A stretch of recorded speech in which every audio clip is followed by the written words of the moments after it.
August was a good month for perfumes for me.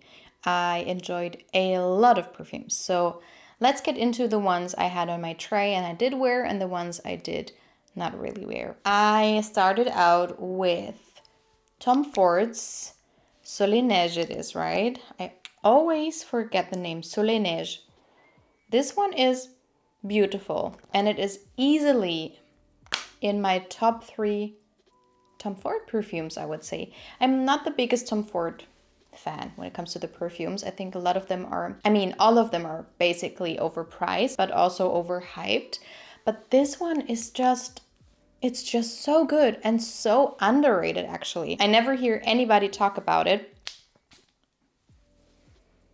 This one is, I cannot even describe how it smells like. Let me see what the notes are because I always forget. Okay, so this one has main, of course, of floral, creamy and sweet with notes of carrot seeds, bergamot, rose, musk, benzoyl, labdanum, vanilla. I think the base is what makes this super unique, as well as the bergamot with the carrot seeds. This is so special. I have smelled thousands of perfumes, and this one is special. It is. And I feel like it does smell like snow, but also sun, and it's light and airy, and it's comforting and cozy and somewhat like cooling as well. And this one I wore on those moody summer days and summer evenings, but because this is fresh with something a little bit special to it, I could see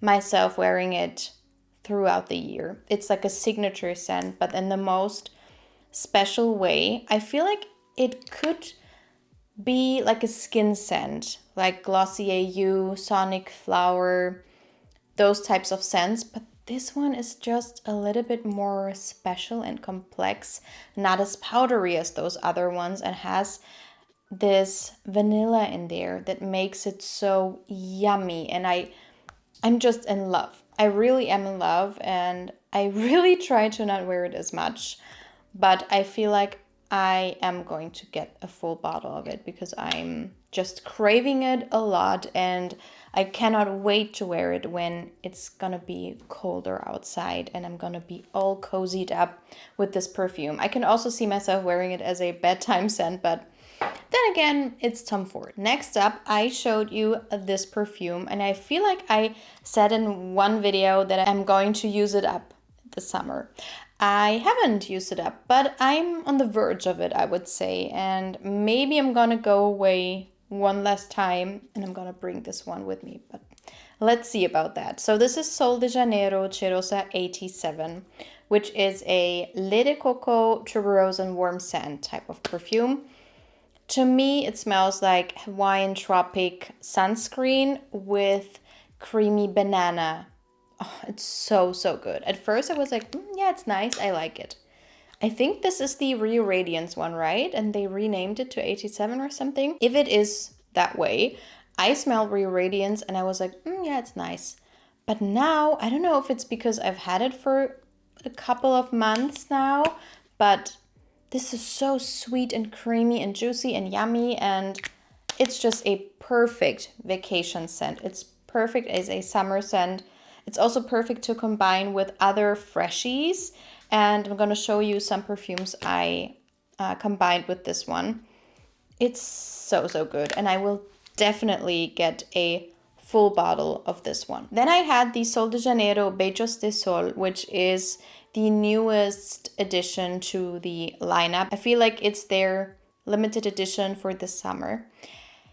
I like it a lot, and I had on holiday, I had the Beijos de Sol and this one with me, but I have to be honest, I gravitated towards this one a lot more. I did wear the Beijos de Sol one, but if I would recommend one of them, I would definitely recommend this one. So I did wear it, but I did not enjoy it as much as the 87. Then I have Versace Dylan Purple on my list, and I did wear it. I don't know where I put it, must be in my perfume closet, but I did wear it, but it's still not like a a great love of mine. It's just a very big like, because I think of nostalgic reasons. To me, it smells like a kid's shampoo I had as a child, maybe like a pear and apple kind of shampoo. It does smell like that. It's very fresh and clean and crisp. It's quite sweet, and it has this fruity aspect to it, which is, as I said, like a pear and apple combination. It smells like that to me, at least.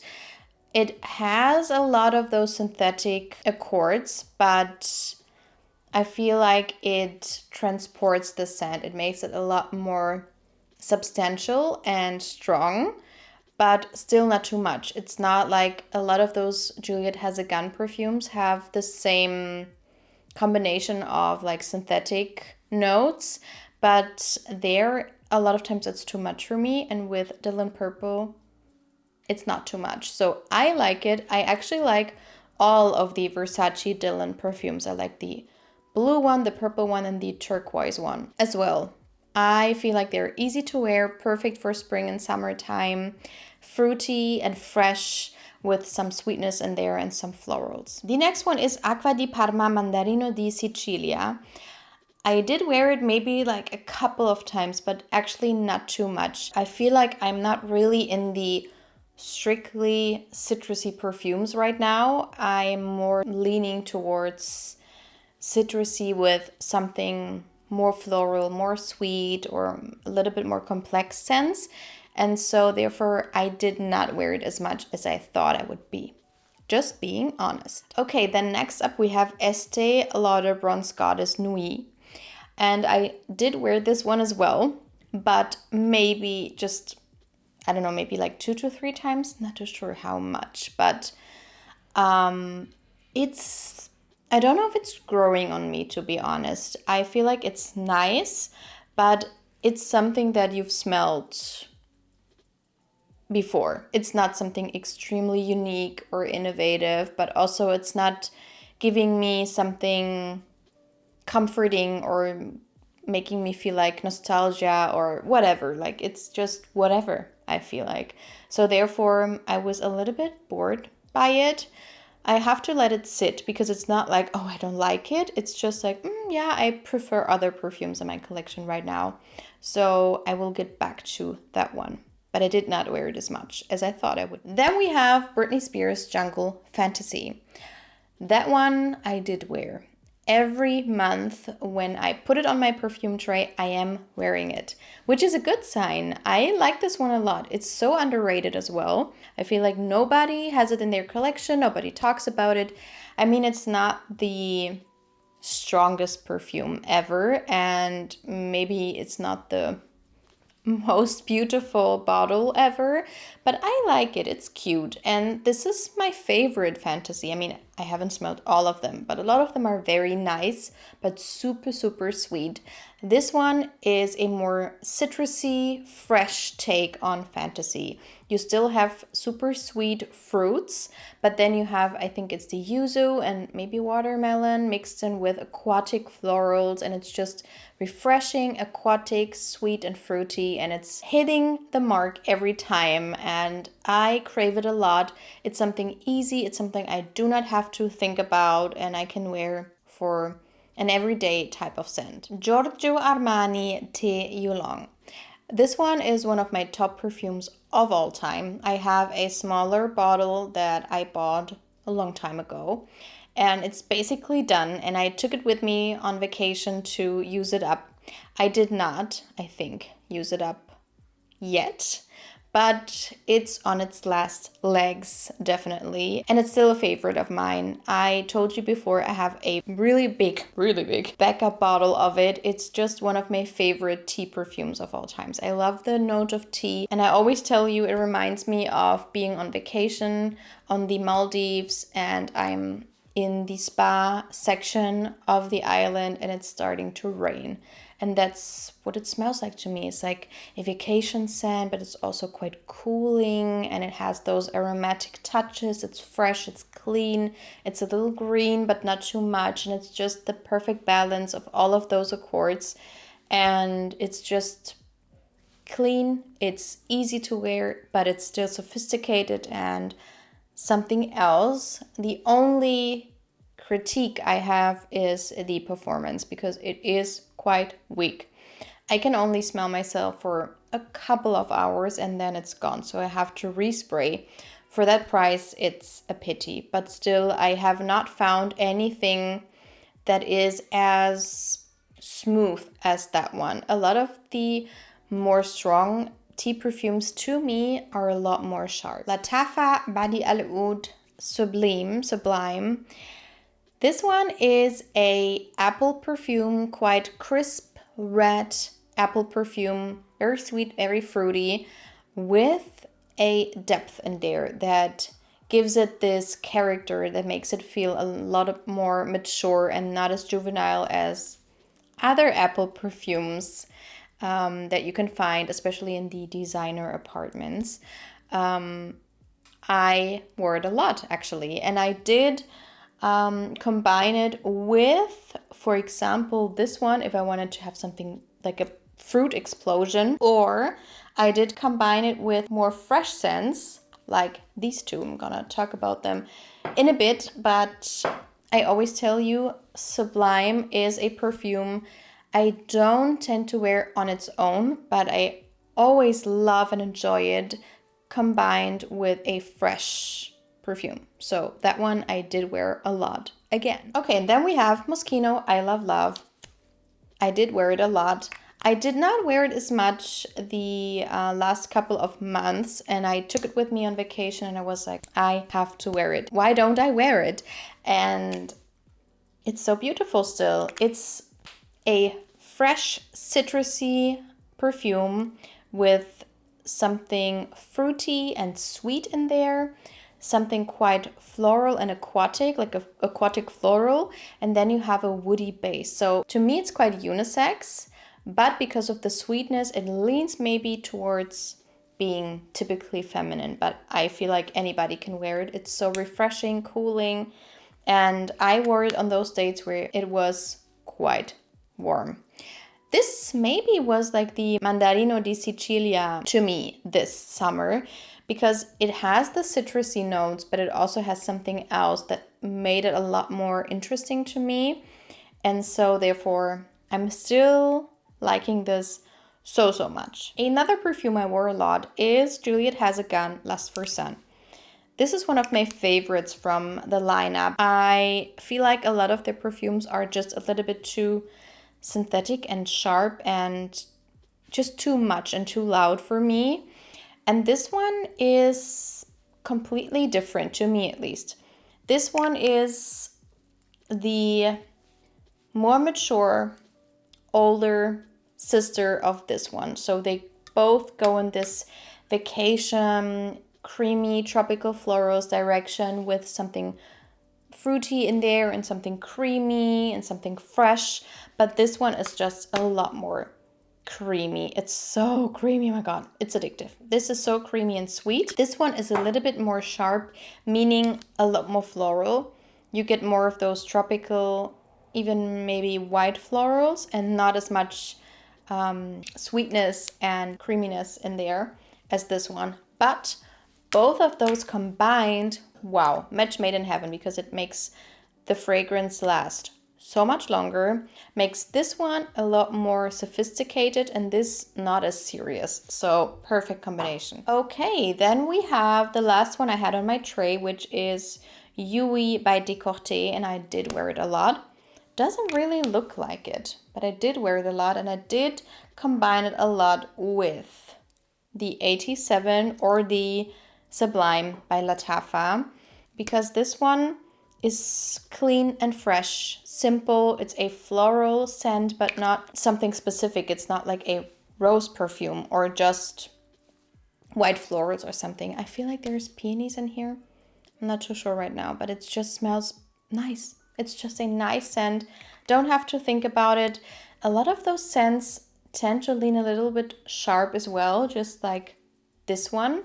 This one is not. To me, this is super rounded, and as I said, it's beautifully made. It's fresh and clean and floral, and I love to wear it on its own. Actually, I have been wearing it this morning. Yeah, I wore it this morning on its own, but this evening I did combine it with 87. I like it a lot. Quickly, the perfumes I did not have on my tray, but I did wear a lot. This video is gonna be so long. I'm so sorry. Okay, first up, on very hot summer days, I wore Valentino Donna Born in Roma Coral Fantasy. What a name. I have shown you this perfume time and time again. It's like a watermelon, aquatic, fruity, floral scent that doesn't have this dusty musk note, doesn't have like a strange patchouli in there or something. It does have depth in the base, but it's very well blended and I like it a lot. It reminds me of L'Impératrice by Dolce & Gabbana, but that one had this dusty musk in there.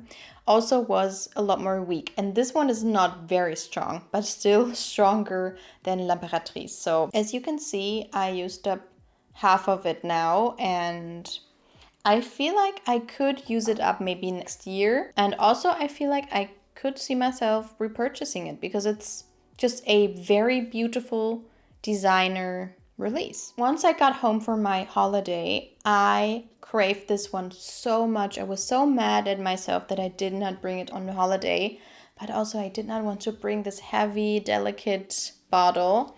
This is Xerjoff's Cruz del Sur 2, and this one is my favorite mango scent. I tell you all the time that I feel like it smells like a mango milkshake. It's creamy, it's sweet, it's fruity, and that's basically it. It has character. It does not smell synthetic. It's quite natural smelling, which is very rare when it comes to mango perfumes, in my opinion. Also, it has performance. So when I spray this, I can smell myself the whole day, which is crazy because it doesn't really come off as a perfume like that. It's, as I said, quite creamy and fruity. A lot of times those perfumes are not the beasts. Then I went on a beautiful event and there I wore this perfume. And once I wore it there, I was like, oh, I crave it so much. So I did wear it a lot as well. This is Musk Therapy by Initio, my favorite Initio perfume by far. This to me is a masterpiece. I don't know what to say. I smell it and I'm like, I'm in heaven. It's just perfect. I love the bottle. And let me tell you, this is the perfect special occasion scent. It's the perfect wedding scent. I feel like if you would ask me right now, maybe this would be my choice as a wedding scent. I like it that much. It's clean, it's fresh, it's fruity. It's a perfect summer scent, but then it has this depth to it, almost something like aromatic or spicy, I'm not too sure, but it has something very unique about it. Also something airy and not powdery, but maybe just slightly powdery, but not too much. It has something of like a clean skin scent, but does not smell like Glossier You or those types of scents. It's a lot better than those scents, but I'm just in love. I'm just in love. And also it's a compliment magnet. Okay, last but not least, I did wear this one a lot. So this is, I don't even know what is the perfume brand. What is the name of the perfume? Let's say Grandeur Avenue London. And this one I got on a whim. I actually love the bottle. It's like frosted green glass with this stone cap and it's quite heavy. The perfume wasn't too expensive and I love this perfume. A lot of people say it smells like Greenwich Village by Bond Number 9. I cannot remember what Greenwich Village smells like because I smelled a lot of the Bond Number 9 perfumes in one sitting. So I do not really remember. I just remember it smelling good. But this one definitely smells like a cousin of Baccarat Rouge. A lot of people say, no, it doesn't smell like it. On my skin, at least, it smells a lot like Baccarat Rouge, but like a fruity version of it, which is why I have been craving it in the summertime. And every time when I woke up and I looked out of the window and it was like a gloomy, moody day, I gravitated towards this one or this one. But this one, I would say in the last week and a half was my choice. And I don't know if you can see, but I used up quite a bit of this huge bottle. Okay, so these were the perfumes I wore the most in August. As you can see, I wore all of the perfumes on my perfume tray, which is crazy. I think I've never had that. And also, additionally, other perfumes. So as I said, it was like a big perfume month for me. But let me know which perfumes you wore the most in August. And I hope to see you in my next video. Bye!